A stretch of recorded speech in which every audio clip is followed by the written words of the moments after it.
nào đây là một xe motor nha, monster truck nha các bạn. Bạn đây là bơm có hai con máy phía trước này, đây là xe có vật này, đây giảm xong đây các bạn.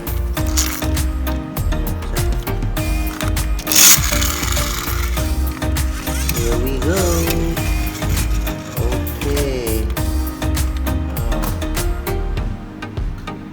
Đây là một chiếc xe buýt màu vàng các bạn này, rất là đẹp nha. Trên đây có hai cái bảng lướt sóng này. Xe buýt này là ở Hawaii nha các bạn.